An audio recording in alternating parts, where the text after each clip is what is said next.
Welcome to Inside the Speakeasy podcast, the private room where today's sharpest founders, innovators, and renegade thinkers come to trade the ideas that move industries.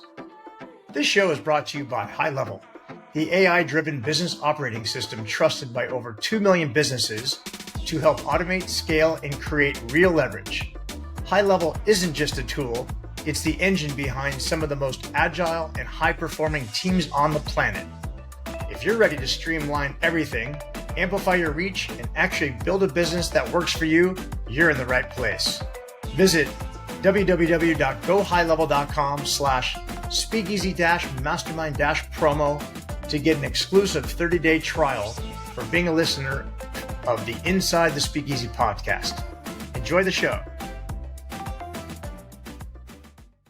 I coached so many people, that it's just like, I got to push, I got to strive, I got to power through, but they're burnt out. They're exhausted. They're not doing the things that light them up. Because it's almost like a Band-Aid to some degree on really what the wounds that are, you almost can fake it for a minute if you can get yourself to that point. But ultimately that history is going to find its way back in. It always does. So when talking to Heather, it turns out about 100% of us have an messed up, effed up nervous system. We are not optimized. And I'm so excited to talk to her today because we're going to talk about what it takes to rewire our nervous systems, how to actually optimize it using human design, which I'm so excited to dig into, and ultimately get a better understanding of really the money patterns in our lives and allow us to make more money by just doing some things that Heather Esposito out of Charlotte is going to teach us today. I'm so excited to have you on. We're going to even demo my human design. You have it pulled up. We haven't looked at it. You have it ready to go. And I've been interested in learning more about how this whole thing works because I hear about it. And I am pumped to have you. Welcome, Heather Esposito. Oh my gosh, thank you. I'm so excited to be here. And I'm so excited that you're like, yes, let's dive into my human design because it's so freaking magical. But there's so much. So I'm going to warn you, we can't go over everything in the 30 minutes. All right, so you've been warned. We're going to do a little taste of human design in this episode.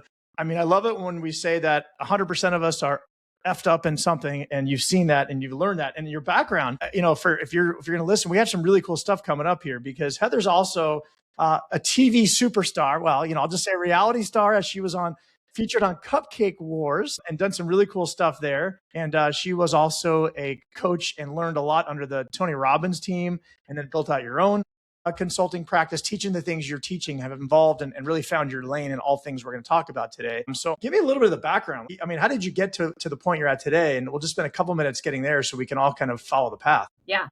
So I love helping people. That has always been my mission and my passion. And once I understand my human design, I was like, okay, this all makes sense.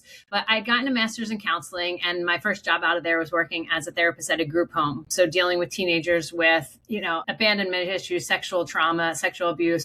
And I very quickly realized that the system is not set up for healing.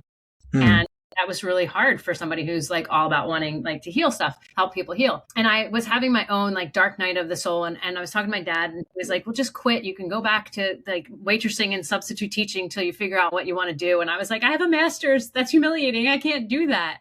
But it just got to the point where I was like, yeah, I really need to do that. And so I quit, and it was Christmas time, and I was doing what most people do around Christmas, which was eat a bunch of junk. And as I was eating the junk. So hold on. So just give us time period. You're how old? You just graduated college? I took the long route for college because I made some bad choices in college and I had to put myself through school. So it took me a long time to get through undergrad to grad school. So I was late 20s. I think, and I got to a point where I was so depressed that I couldn't get out of bed. And I laid in bed. I felt more tired getting up than I did the night before. My body felt like it had cement in it. And I decided that I want to die. And I thought about 5 different ways to take my life. Wow. And it was really intense. But you know how these thoughts come through really fast, right? And so I was like, I'm going to take my own life. I just don't want to live like this. I have no hope. And then I thought about this book that I read that talked about how sugar caused depression. Now, I love sugar, so I did not like this book. Yeah. But I also thought about, I have an aunt who took her life before I ever got to meet her. And I thought about how that impacted my family. And I didn't want to do that to my nieces and nephews. So I made a deal with myself to not eat sugar for a week to see how I felt. And I said, if I, felt better in a week, then maybe there was something I can explore. And if I didn't, then I gave myself permission to take my life. Oh my goodness. Obviously, I felt better. I wasn't 100%, but it was like, I can feel this like fog lifting, and I was like, there's something here. I'm just going back to that. You think about life's choose your own adventure stories and like big decisions in life that like one path, one way, one path, the other way. My goodness. And what you had to will yourself to do that. I mean, I can't imagine how hard that was, even day one, day two, and how many times you probably played the mental game of, well, maybe I'll just do one bead of sugar. Do you remember those days? How tough was that? Yeah. Because it was over Christmas, it was exponentially harder, but I was just desperate. I was so desperate and I was like, just can't do it anymore because I need a solution. And I grew up in a conservative Christian home. So it was like, if you just have Jesus, you'll be fine. And I'm like, I'm not effing fine. Yeah. I'm not. There is something else fundamentally wrong. And I also knew that it wasn't that I needed Prozac or whatever prescription they were handing out of the day. Like I was like, there was something more internally that needed to be done. And so I enrolled for health coaching school. It didn't start until October. So I was reading all the pre-books that they were giving me and everything and just starting to make little changes. And when I went to school, it like blew my mind. Like I had no idea how to eat. I didn't know how to care for my like human being. Right. And so I started just like literally changing everything I was eating. And I started teaching cooking classes and I had no idea what I was doing. Like I had no idea how to hold a knife properly, but I was so excited about feeling good in my body again. So I started working with clients, teaching cooking classes. And I was like, well, I need to learn how to actually cook if I'm going to teach cooking lessons. So I went to culinary school, and it's the only culinary school that focused on food and healing. So it was more about learning how to cook for heart disease, how to cook for diabetes, that type of stuff. So you're just inspired on your own. You're like, oh my God, I got energy and excitement. What can I do with this? And I don't even know what I'm going to do yet, but I like this. What I found, maybe others can. So you have this natural ability, like you said, to want to heal. You just haven't realized that you love to do this. Right. And also because I don't know how to cook, I need to teach people how to cook. Yeah. And I really started to see that, okay, in therapy, you can go for how long, right? And be talking and talking and talking and things don't change. I'm like, I changed my diet and in a very short time, my thoughts were different. And it was just like, this is mind blowing to me. So my parents started changing their diet and lifestyle. They were going off of medications and releasing weight. My clients that I was working with, my mom just kept referring her friends to me because they were like, what are you doing? And so it just kind of snowballed from there. And then when I was in culinary school, I went to this bakery in New York. That bakery was the first bakery that was a gluten-free, allergen-friendly bakery. It was really a big deal at the time because this is back in like 2006, 7, 8. And so I was in the bakery and I remember standing there and having this, the best way I can say it is like a download, which sounds wacky, I get it. But it was literally like, I need to open a bakery and I'm going to go a step further than what they did. Mm. And this is back in, again, like 2008 when I had the idea. We opened in 2010, but everything was free of gluten, dairy, eggs, soy, corn, and refined sugar. Whoa. Which now, not a big deal. Yeah. Then it was a big deal. Yeah. I was just hell-bent on having this bakery open. And so all of my 20s, I mentored high school kids. And so one of the kids, I was really close with her family. And this is going to tie into stories later, or probably remind me to tie it in later. But her dad was a multimillionaire. And so her brother and sister-in-law, we were on this foundation trip. And I just kept talking about the bakery. And the sister-in-law was like, we'll back you. Let's open the bakery. She had an interest in health and went to the same health coaching school that I did, but never really, So we opened the bakery, flash forward, we opened the bakery in 2010. And just like from the get-go, it was really popular. We were on, for anybody who knows Philadelphia, we were on South Street of Philadelphia. And most people don't think of Philly as like health conscious town. Yeah. Thinking Philly cheesesteaks. But we were down the street from CHOP, Children's Hospital of Pennsylvania. So we had so many parents come in where their kid had never had a cupcake for their birthday. And they come in and they're like, I can eat anything here. And just seeing their faces light up, like it chokes me up. Like, wow. And at the end of the day, like nobody really needs to have a cupcake, but we live in America. It's like, you need to have something for your birthdays, it was so amazing seeing these kids be like, I was never able to eat this stuff and now I can. And so it just blew up, super popular. And my stuff was really good. And one night I go home from the bakery, I was exhausted and I turn on the TV and I turn on the Food Network because I'm like, I just need something stupid to watch. And there's this show on and it's this show, Cupcake Wars, where it's this competition. And I remember watching it and being like, there's no way on God's green earth I would ever do this. Like, that is too stressful. No way. I go to the bakery the next day. I check the answering machine and they're like, this is so-and-so from the Food Network. We would love to have you on Cupcake Wars. And I was like, crap. So I went back and forth because sugar like does so many things to our body. Like, we just don't need to have it. But one of the things that sugar does is feed cancer. And they asked us to come on for season 2. I forget what episode it was, but it was for Hard Rock Cafe's like Breast Cancer Awareness Month. And I was like, I mean, here's conflict, right? Because it causes cancer, like sugar. And even though our stuff is like coconut sugar, still at the end of the day, your body doesn't need it, right? But we decided to go on because we're like, this awareness, blah, blah, blah. So we did not win. We got eliminated, thankfully. It is such a hard thing to do. Like, people don't realize all the things that go on behind the scenes. But I was glad that we got eliminated. But it was really fun to be on. And then we were on a couple of other shows that were on the cooking channel. And Eric, when I tell you, my family has videos of me running away from the camera. Like, when I was a kid, I was so incredibly shy. But, you know, I grew, I evolved, and now I have no problem. I love being on camera now. But that was so much fun. But one of the challenges with the bakery was that when I signed the deal with my partner, I am so trustworthy and I expect everybody would act the way that I do. Yeah. And so I let her have majority ownership because she was the one putting the money into it. Sure. Yeah. I was the sweat equity. I had already been working 2+ years on developing recipes. And I was also the one working in the bakery. And I'm looking back, there are so many things that we did wrong about it, but I let her have majority ownership. And 2 years into it, she decided she didn't need me anymore. She tried to force me out. And I was like, this was my baby, my idea. Like, why don't I buy you out? And, you know, and she was like, no, I thought about that, but the thought is unacceptable to me. I learned a lot of lessons. Yeah. Good lessons, entrepreneurs listening, of course. Yes, even these examples. Yep, we've all been there, done that early. So nothing worse than you getting pushed out of your own baby and all the hard work. I mean, it is such an emotional ride. I've been there. It was so hard. And I fought back. So we ended up mediating and she bought me out, which was great. But going back into the whole money thing, like, I didn't know what to do with it at the time. So I was going to open up a bakery with somebody else who also, he had a savory bakery in Philly. And we were going to partner and do sweet and savory. And then when he would meet with a potential investor and he's like, you can handle the meeting, can't you? And I was like, no, I'm done. I'm not doing this again. Yeah.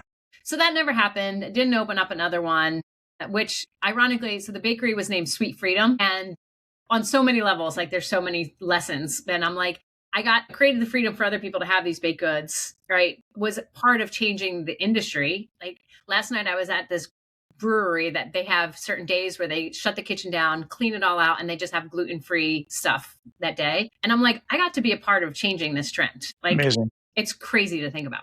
Once I sold the bakery, I didn't know what I was going to do. I started going to Tony Robbins stuff. And so I was like, well, I need help so he can have all my money. So I started going to all of his events, literally like in a year, like went to like pretty much every event. And then I started volunteering for them. And then I was going to volunteer at an event in New Jersey. And I remember before going there, I was like, I'm going to go there and they're going to put me at the coaching table because you never know what you're going to do when you get there. They just tell you. And I was like, and then they're going to ask me to join the coaching team. And literally I get there and they're like, Heather, you're going to go to the coaching table. I was like, oh, okay, thanks. And then 3 days into it, the head of the coaching department at the time, he was looking at my disc profile. And he's like, we really need like your disc profile, but in the feminine on our team. He was like, did you ever think about joining a team? I was like, oh, that's a great idea. Let me think about that. Yeah. So that's how that happened. And I coached for them for 3.5 years. And you said therapy is like, let's talk about it over and over and over again. And half the time we don't get somewhere. Coaching in that environment is like, let's forget about the past and just move forward. But you can't, because your past is all stuck in your nervous system. Right. And so it's always going to show up. Right. And I coached so many people, you know, that it's just like, I got to push, I got to strive, I got to power through, but they're burnt out. They're exhausted. They're not doing the things that light them up. Right. And I was like, there's something more than just change your state. Right. And at the end of the day, yes, it is change your state. Like when I changed my diet, that was changing my state. Right. But a lot of times in the world of personal development, it's like, just change your state. Just make a decision and do something different. And it's instantly going to happen. Right. It doesn't work like that. Yeah, it's a really good point. You're right. Because it's like, okay, that's almost like a Band-Aid to some degree on really what the wounds that are, you almost could fake it for a minute if you can get yourself to that point. But ultimately that history is going to find its way back in. It always does. Yeah. It always does. Yeah. Yeah. Yeah. So that then set me on this trajectory of like, I want to go something deeper. So then I got into energy healing and started doing energy healing with my clients that were like all the tools that I got from, Robbins wasn't working with those clients. And so we started doing energy work and started seeing shifts there. And I was like, okay, there's something deeper. And that got me into studying, subconscious healing, hypnotherapy, like, all these like, different modalities, internal family systems, and all these things to like get to the deeper level of healing. So I incorporate all of those things. And so it's hard when people are like, what do you do? And I'm like, I change lives. There's so many different modalities that I bring into my work because there has to be, like, everybody's different and everybody responds to things differently. So when I left Robbins, I was like, I'm just going to figure it out. I'm just figure it out. And I have, and I've stumbled along the way, in many ways. What really made a big shift for me is I have done so many of the tools, like I mentioned. I've done more plant medicine ceremonies than majority of, people. But a friend was like, Heather, there's this protocol called the Safe and Sound Protocol that literally has shifted things for me more than anything else. The Safe and Sound Protocol? You said that fast. Make sure the other listeners get that. So the SSP, the Safe and Sound Protocol, developed by Stephen Porges. So he's the one who created the polyvagal theory, which is essentially, we have our parasympathetic state, which is rest and digest. And then there's a sympathetic state where you go into fight or flight. Okay. Most entrepreneurs are in that fight or flight. Everything is constant reaction mode, right? And it works every wire. So you're like, I got to constantly react. And so then when they have a day off, they're like, I don't know what to do with myself, right? Because they're nervous. I always say, so sometimes like vacation or sitting around doing nothing is stressful. Like it feels weird. Yes. But then there's what we call the dorsal vagal state, and that's a shutdown state. Right? So we want to have the ability to move through all of those. But most people are either stuck in this shutdown state or in that fight or flight. So like I have a client right now who he was referred to me because he's like, my nervous system is fried. And he's like, I keep having these business coaches tell me, you need to do this, you need to do that. And he's like, I can't do anything barely right now. Right? So he's just so in that shutdown state. And sometimes we do want to shut down. Sometimes we do want to go in that fight or flight. I want to make sure we really understand. When somebody says my nervous system is fried, how do we relate to that? What does that mean? Because that's not something I would normally say. What's another thing that I might say that's similar that actually really means my nervous system is fried? Is it stress? Is it what anxiety? What is it? Yeah, it could be like you just feel stressed all the time. You feel burnout. You feel like if just one more thing happens, like I'm going to explode.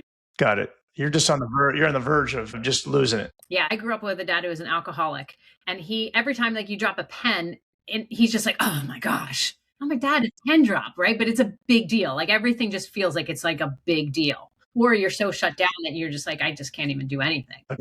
This guy's like, I can't even do anything. I don't have the capacity to do anything that these business coaches tell me to do because he's just been in shutdown for so long. So we're working on getting his nervous system back up. But you want to have, if you think about it like a car, like you want to be able to step on the gas because sometimes like there's danger and you have to step on the gas. And then sometimes there's something in front of you and you need to pull the emergency brake up. But most people are either the gas pedal is stuck down or the emergency brake is stuck up. You want to have the flexibility to be able to push on the gas, push on the brake, use the nervous system, or use the emergency brake, when you need it. So when my friend told me about this protocol, I was like, well, I'll try it, but I don't think, what could it do for me? Like I'm pretty regulated. I've done so much work, but I want to go back to my story where I shared about how when I was eating sugar and I was having suicidal thoughts, that still has carried with me. Even though I changed my diet and everything, and I've done so much work, whenever I eat sugar, instantly, within 24 hours, start thinking suicidal thoughts again. Wow. I wouldn't do anything because I always knew that it was the sugar talking, but it was there. Right. And nothing in my life changed, but it was still just there. So I'm going through this protocol and like, it's nice. I don't really notice big difference until Christmas time because I started in November. But Christmas time, I was like, wait a minute, I've been eating a lot of cookies and I have not had one suicidal thought. That to me, like, was mind blowing. Wow. That is the biggest thing that I started to notice. And then there are so many things since then for me personally that I noticed that shifted and changed. Just like letting myself be seen more in the world, like putting my work out into the world where before I was like, no, I don't know. Like, I'm not that good. Like this, I'm like, no, like I know my work is good. But when my nervous system was like fried, I was like, I'm just holding back, fearful of sharing myself with the world. That's how for me it's impacted. It's different for everybody. So let's get into it. Now I'm curious. So what did you learn through this protocol? What are some tips and for us listening, what are some good takeaways from this? Well, so here's the thing about this protocol is that it is a listening therapy. So what it is 5 hours of music that is filtered, that sends signals of safety to your nervous system through your inner ear, your middle ear. And so where most nervous system things are like, here, tap on this, do this breath work, think these, reframe these thoughts. This literally, you don't have to do anything but listen to music. And as you're listening to it, it shifts your nervous system. And everybody has such different experiences. Like I have one of my clients, she's like, Heather, it feels like, she's like, you remember the game Space Invaders? I'm like, yeah. And she remember like the asteroids being blown up? It's like, yeah. And she's like, she's like, I feel like these things are popping off in my brain. And it's like these traumas are just being blasted off in my brain. Different people like say they're like, I don't really feel anything when I'm listening to it, but like I just have a deeper sense of safety or calm. I have a friend who also worked for Tony Robbins. So it's like we have all these tools, right? From work world. He's like, he just could not get himself to move forward. He's got a ton of birth trauma. And we've done a lot of subconscious like hypnotherapy work around like, womb regression and all this kind of stuff, but it still wasn't moving the needle forward. Now he's like, oh my gosh. He's like, I never realized how protected I was and how much I was protecting myself. He's like, I can see me doing these things and I actually want to move forward in business. So, all right. So is this like a 5-hour session or is this a progression of sessions? It is a progression. We titrate and work really slowly. All my clients are remote. And so they have remote access to it. So you have to listen to through headphones, over the ear, non-noise canceling headphones. And I start them off with a listening protocol, but we have to work together in adjusting because some people can get up to listening to 20 minutes and be fine. Some people, they'll listen to 5 minutes and they're like, I need to take a break because stuff is happening. And so that's where the safe and sound protocol, the first foundation of it is safety, like feeling safety with the person that you're working with. It's because you have to have somebody to co-regulate with to talk about, hey, this is coming up for me. Like, help me process through this, help me move through this, because it's not just like, oh, I listen to it, move on. It does bring up stuff. So these sounds are literally reprogramming your brain. I mean, over time. And you just, like you said, and you're able to like, you've done enough of these where you're like hearing what they're saying. And then how long, like typically is a whole experience from start to finish? The 5 hours for typically it could be 6 to 12 weeks, depending on, the person. Like okay. For me, it took like just under 2 months. Oh, wait. So it's 5 hours total listening that's spread out over a period of time. Yes. So literally we titrate it. We start listening to 1 minute and then we increase it to 2 minutes and then 3 minutes. Wow. It's so weird. Like all these doses, you get a dose of sound, like it has to be slowly integrated. And then there's ways for you to see how it's working. Yeah. Yeah. It's insane, Eric. It's crazy. It's crazy. And so certainly somebody listening could say, oh, I want to call Heather and learn more about this. And others may just be curious about this. And I want a couple of takeaways too for people that aren't ready yet to work with somebody like you that they can work on to help their nervous system, their stress, whatever it is. Any thoughts on that? Everything you hear on this show comes back to one idea: proximity. I wrote the book on it, literally. Proximity Pays. My best-selling book available now at proximitypays.com.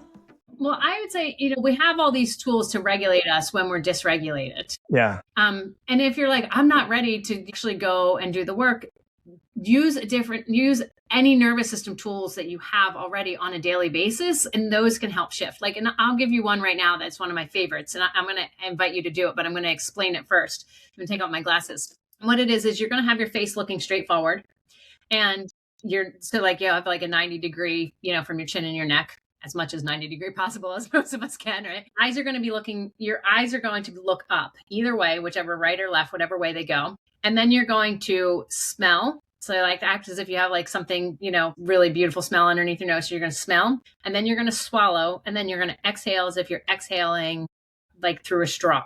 And you're going to do that while you're looking up. So I'm going to invite you to do it. So put your head down, put your chin down. Yep. Okay. I'll look up. Your eyes look up. Yep.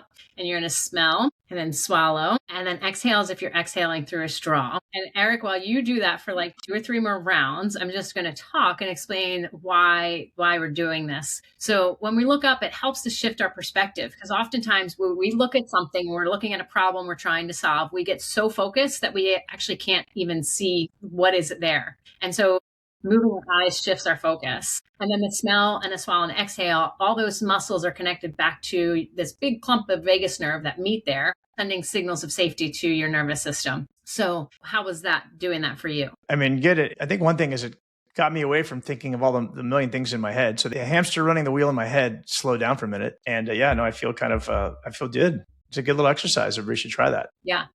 And when you're trying it, if you notice that the swallowing is really difficult, that's an indicator, that there can be like some tightness in your nervous system that needs to be released. Got it. So I recommend people to do that exercise for at least 5 minutes a day. And that can really help shift things. I love it. I love it. Okay. How do you go from nervous system SSP protocol into human design, and how did you tie them together? Yeah. So we all have energy and how we're meant to move through the world. Agree. I believe in that. Yep. Yep. And our human design is the blueprint of who we be, right? It's the potential of who we can be, like what we're meant to do and be in the world. And for me, and I'm going to explain once we jump into your profile, because we have a type, which is how our energy is meant to move in the world. My energy is fast moving, as you can see, right? And I can't do just one thing. And when I look at everything about my human design, it's like part of who I am is I see this bigger vision and bigger picture for things and how things work together. And for me, it's like, okay, yeah, we got our nervous system, but if you don't understand what your role is here for the world and you keep trying to do things the way that people tell you to do it, and you're like, why isn't this working for me? It's because it worked for him or her, but not for you. You got to work according to your energy. Got it. So we think about so much business coaching out there that's like, here, this is how I made, 8 figures. Go do this. And somebody's like, well, I tried it. It didn't work for me. Yeah. Right. Or maybe the example would be, I was successful. I did this, but I'm not feeling right. I'm not happy. I mean, your energy's not in the right spot where it should be. Even despite that, you might have had some monetary success, but you might not be happy and you're feeling off. Would that be another example? Yes. Yeah. Yeah. So I'm going to screen share and I was going to see if you're going to guess before you're looking at it, but okay. Well, and the reason why we brought this up is that I mentioned to you before we started recording was I was reading your book and I was like, oh my gosh, I'm like, I have to see his human design, because stuff that you were talking about how, you love sharing and you love connecting with people. I'm like, I think I can pretty much guess his at least his profile. There's so many other things, but like at least your profile. And when I saw, I was like, okay, this makes so much sense. We're going to put you on the spot and have you guess before you look at it to see if you're right. Well, no, because we pulled it up and I was like, yeah, I was right. Okay. So where is it? And I got a screen share. Of course, I'm like, okay, window. So she's pulling up. So for human design, I essentially just gave you my name, birth date, time I was born, and birthplace. Those 3 elements. And all of a sudden you get this amazing chart. Yeah. Which anybody could go, you can use AI and others. I think I cheated and just went to AI and it gave me a bunch of stuff, but she's going to do it the right way and explain what this means, because I got a bunch of data and I had no idea what it means. Heather's the first one to she'll explain this to me. Okay. So again, anybody looking at this, I want to back up and say, people are like, okay, just give my birth time. That's a bunch of woo stuff. I get it. Totally get it. And the difference between human design and looking at something like Myers-Briggs, DISC, Enneagram, Strengths Finders, right? All of those, you answer questions from your mind and they just explain to you like how your mind works. But a lot of times they're wrong, right? Because you may answer how you want them to be. Design, this looks at your mind and your body. It looks at how you see yourself and also how other people see you. Okay. So again, there's so much that we can go into here, but I'm just going to cover some of the basic stuff. Okay. So the first thing, whenever people talk about their human design, when you ask them, they're like, oh, what are you? And like you would say, oh, I'm a 4/6 manifesting generator. Got it. Okay. So my profile says 4/6 for those not looking, and my type says manifesting generator. Yep. Yep. So your type, the manifesting generator, that's like, there are 4 types in human design, and some would say 5, but there's 2 types that basically have the same aura. The type explains your aura. Okay. And so the manifesting generator, I'm going to back up so we can go high level. So there's manifestors in human design, and manifestors are the initiators. They are the ones who create the spark. And then we have the generators. And the generators, think about what a generator does. It generates energy. So when somebody in human design is a generator and they're doing what lights them up, it lights up everybody else around them. You're saying it doesn't light up everybody else around them, just lights them up. It does. Okay. And then we have projectors. And projectors are advisors. They're the ones who can see all the things that need to be done and then can tell people what needs to be done, but they're not the ones to actually do it. Okay. That's where the generators come in. Then we have what we call reflectors, and reflectors, that's like 1% of the population. They're super rare, but they're here to reflect back to us what we need to see. Okay. So a manifesting generator is a combination of a generator and a manifester. Okay. You have the ability to spark ideas, inspiration, and you also have the energy, the life force energy to do it. Okay. So when we look at your body graph here, so people who are watching, we have this picture of like somebody's like, kind of looks like airport terminal if you looked at it like overview of it, right? Where there's a bunch of shapes, there's a bunch of lines. All the shapes are their energy centers, similar to like chakras, right? How chakras have their own energy, right? But similar to that. And we have some of those centers that are colored in and some that are not colored in. The ones that are colored in, each of those centers has their own function. And when it's colored in, that is your nature. It's your consistent energy. It's energy that you have consistent access to or constant access to. Whereas the ones that are not colored in, they are ones that you don't have consistent energy to. It's more where you can be conditioned by other people. Mm. And so what makes you a manifesting generator is this brown center here is the throat center. Okay. That's colored in. And then this red square down here is your sacral center. And sacral is life force energy. Okay? It's like having that energy to go and do things. Both of those are defined. They're colored in. And then your throat center, it is directly connected to your sacral center. And as long as the throat center is connected to the sacral, or there's 3 other centers it can be connected to, that's what makes it a manifesting generator.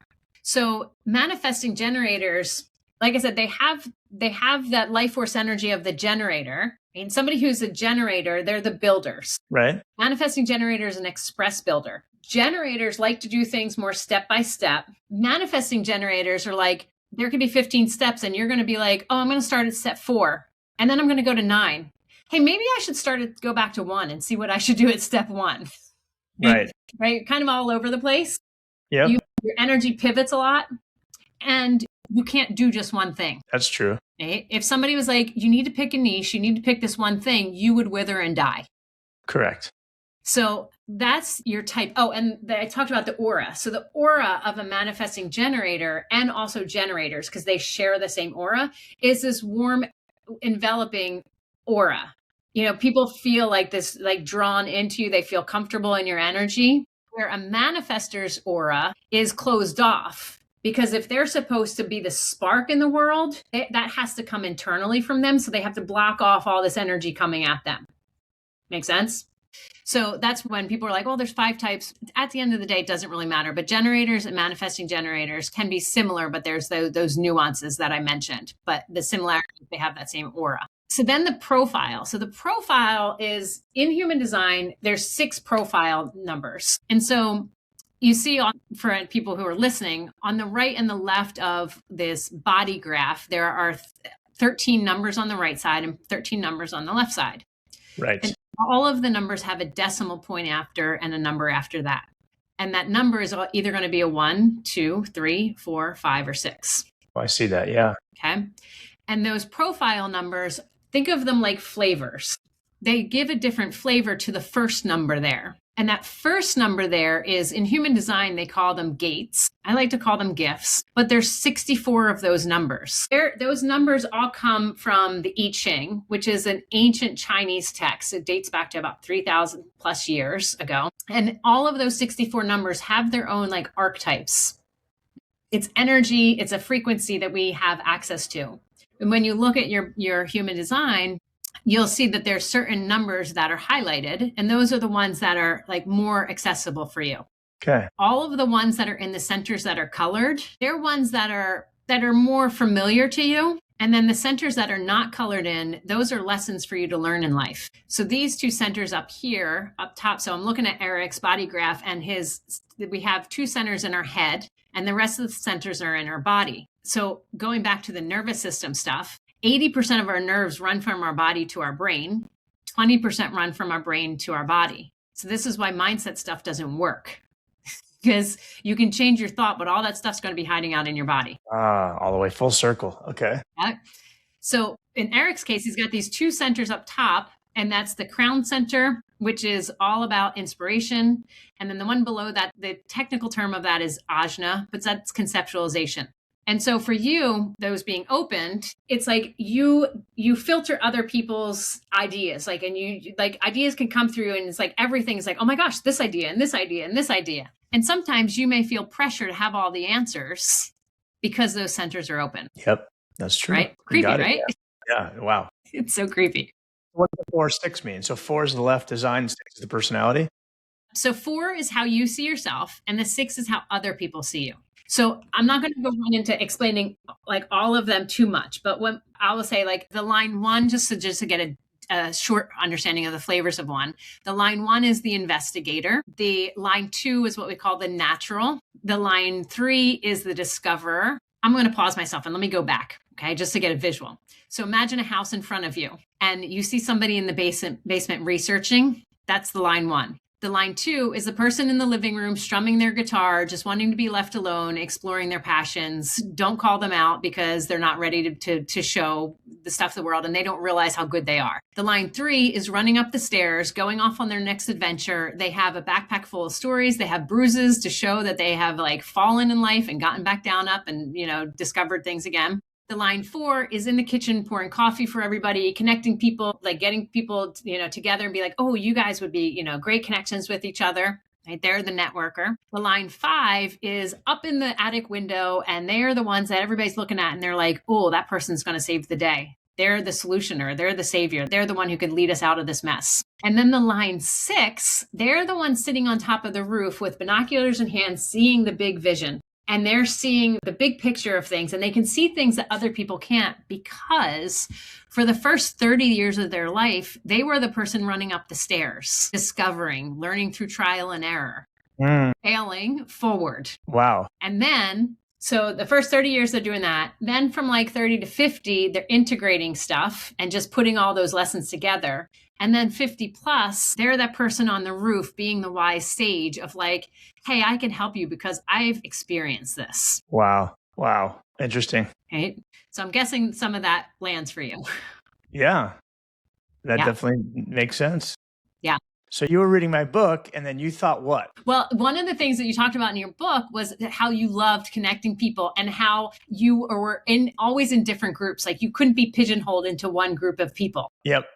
And the line 4, right, is all about people. Okay. And the line 6, again, they're that leader and role model. And even though in your younger years, you were in that trial and error thing, it's still that like, I am going to connect all these different people.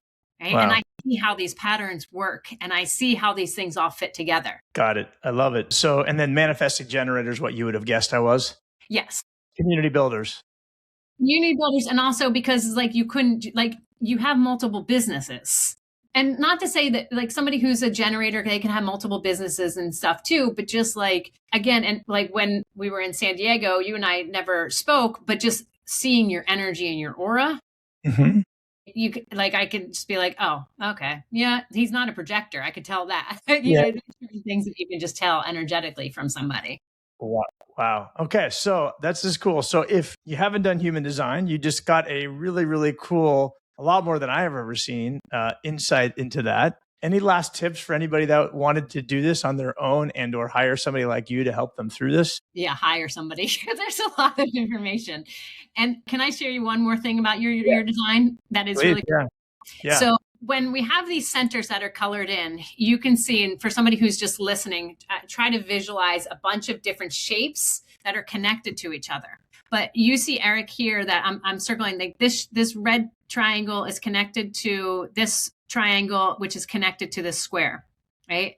Those three are connected to each other. And then when you look at these other ones, you see that there's all lines connecting those all together, okay? Does that make sense? So, but they're not connected to that other group, that first group that I talked about. Right. So this is what's called, you see over here, it says you have a split definition. Okay. And what that means is that your energy needs something to bridge the gap to help it all connect. So for you, connecting with other people when you're around the right people, will bridge that gap. So like, it's hard to see here, but there's this one line where there's half a line. It doesn't go all the way down. But if you're around somebody who has one of these other gifts, it could bridge that energy together. And have you ever been around certain people and when you're like, man, things just click when I'm with them? Right. Magic happens. Let's go build something. It's because they're bridging those gaps for you. Really cool. So your design, going back to the whole like you connecting people and stuff, some of it is their helping you connect back to yourself fully and bridging that energy for you. Wow.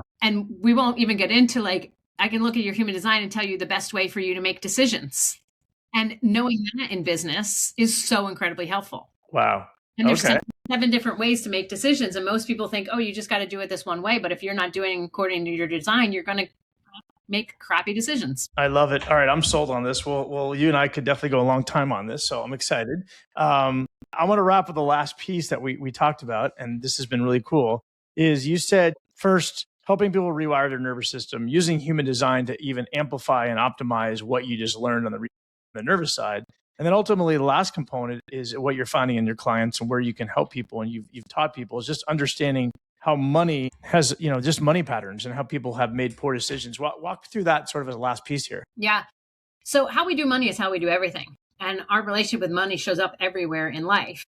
And I had mentioned how I trusted my business partner and I was just like, hey, she'll be just like me. My money archetype is a nurturer and a connector. I am so trustworthy of people.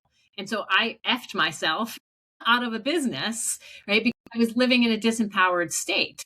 Now that I understand this, like I know how to still be a nurturer, still be a connector, but do it in a way that empowers both of us. But when we understand those patterns in our relationship with money, we can start to see how it shows up and then we can live in an empowered state.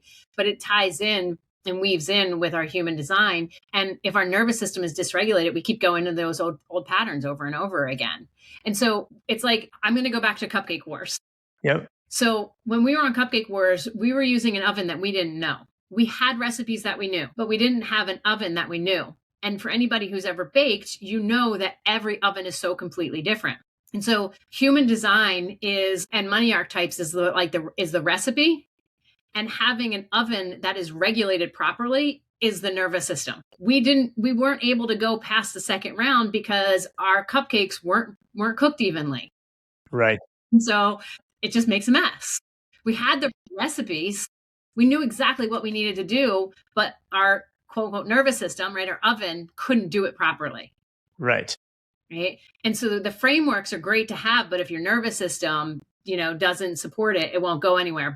But you can have a great nervous system, but not know the frameworks of how your energy is meant to move. So that's why I love combining them all together. So if I'm optimized, my money patterns are optimized and I follow the steps, what does that look like? What's the end state if you're doing things efficiently? Yeah. It looks like peace in your body. It looks like ease. Like it does get to be this easy. Meaning making money or just money not stressing you out as much? Both. Because it depends. Because some people can make it and then they're just like, oh, I got to get rid of it right away. Some people might have a harder time bringing it in. So everybody's, different. So it just looks like more ease and more capacity to be able to earn more, to hold more, to feel safe with it. Got it. So once you understand all the things, I get it. So once you understand the things, understand the space you should be playing in and how your body needs to react, your relationship with money completely changes because you're understanding what is it you really need, what's going to keep you safe, and then you're just optimizing across versus having money be a stressor because you're probably not even doing the other things correctly. Exactly. Interesting. Yeah. Well, it all comes together. Yeah. Very cool. Well, that's a good wrap. And it's interesting. I'm just thinking of an exercise I did with my EO forum and just thinking about everybody's relationship with money and the way they think about it and how different everybody is. It's just fascinating on that aspect. And that's a whole conversation in itself, the way people look at it. It is. I'm right now doing a series of talks at a doctor's office and helping them understand this because how the conversations that they have with patients, like some of them are just like, they're so afraid to share how much a treatment cost is of their own money stories. Right? So we're uncovering all this, but then we dive into human design and understanding how some people, when they make decisions, they need more time. Some people need more information. Some people need, all depending on their profile. You just said a really important point I want to double down on. The way we feel about money is the way we project. And oftentimes when we're going out there to sell and ask for the sale and close and all that, if we're not comfortable or we think it's a high price, you're right, that'll come up in the way we're even presenting certain things. And we're not comfortable with it. Hard to ask for an order if you're not comfortable with money yourself and you're putting yourself in the client's shoes. So that's really interesting as you're talking through that. Yeah. Well, cool. Is there anything I didn't ask you that we should have talked about that I might have missed? I think we covered a lot of the good stuff. I will say this though, one of the things that we were just talking about, the money stuff, is understanding the decision-making process is huge, because when you can understand, like, and I'll go back to you. For you, your decision-making process, well, do you want to know what your decision-making process is? Yeah. I'm like, okay, yeah. So that red center that was highlighted, that's a sacral, that's a life force energy. So I'm going to give you a little exercise. I want you to notice, I'm going to ask you 2 questions and just notice how you feel with the questions. I don't care about the answer. Just notice how you feel with the questions. Okay. What do you want for dinner? Okay. Question 1. Now, do you want Chinese or Mexican for dinner? Right. So what did you notice the difference between those 2 questions? You already know the answer to that question. You know which question I liked and didn't like. What did you feel on your body? More stress, more anxiety on the first one, because it required me to be thinking and analyzing something that just is not a major. I have too many other things to be making decisions on than dinner. Yeah. So your design needs something to respond to. Yeah. So it needs like a yes or no, right? So anybody comes to you with open-ended things, be like, okay, give me a choice, right? So that's first part, is you have to have a choice of something. But for you, your solar plexus is defined, which is your the emotional part, which means you need to ride the emotional wave of something, which 53% of the people have. And so when it comes to making big decisions, you're going to get that guttural yes or no. You listen to your gut, right? Your gut says yes or no to something. And you say, this sounds really great. Give me 24 hours to feel into this. And then when the emotional high is gone, then you can make a decision. I get myself in trouble because I don't wait 24 hours. I just can make a decision quickly. I just move on. Exactly. Yeah. And that is what so many people do. And so when high pressure sales, like, when I worked for Tony Robbins, they would be on the phone with people and be like, well, if you don't make a decision now, you're not serious about changing your life. That's not true. 53% of the people need time to process that. So when I'm working with somebody, and already our first conversation, I usually know the human design. I'm like, listen, this may feel great for you, but I don't want you to make a decision right now. I want you to and sleep on it. If you have more questions, come back to me. Bought that for a Jedi trick. Get everybody's human design before you talk to them on sales and say, and they're going to love that when you're just like, don't want your money. You need to sleep on it. You make too many impulsive decisions based on your human design. They're like, whoa. So yeah, no, that's cool. So Heather, you've been changing topics. Just last note, I'm going to ask you a question. How has your experience so far been in Speakeasy? What are you enjoying? Oh my gosh. So when I left the Tony Robbins world, I kind of like took myself out of being in any type of networking, or worlds for many reasons. I'm a line 2 profile in human design, and we like to hermit. And so I've been hermiting for a long time. And I've had some crappy experiences. And so when I was introduced to Speakeasy, I was like, I don't know.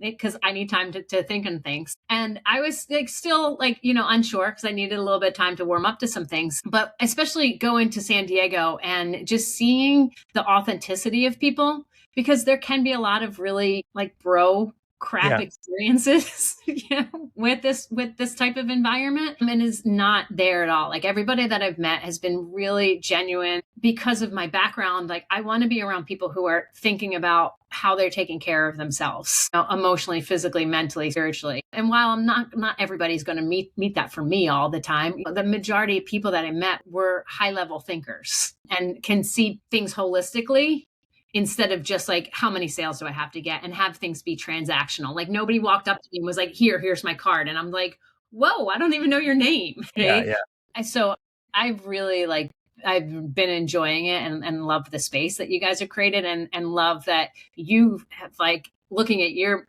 design, right, got to use your gifts to bring this into the world. And I would love to, because you can look at people's designs together, and I would love to see you and Glenn's design together, and see what things you bring to each other. But I've really been enjoying it. And I think that if somebody's looking for a space to come into, that they want to grow and expand and serve, I think it's a great space. Awesome. Well, I appreciate that. And I really appreciate your time. You gave me a lot of time today. So thank you for that. And all my personal lessons here on this. So I'm excited to take what you learned and dig in further. And thank you so much. I look forward to chatting with you more soon. Yeah, you too. Thanks, Eric. And that's a wrap from the Speakeasy podcast. If something sparked for you, don't keep it to yourself. Share it, review it, and pass it to the one person who needs to hear this right now. Want in on the real mastermind? Tap the link in the show notes to apply. Until next time, keep scaling, stay sharp, and don't be the smartest one in the room.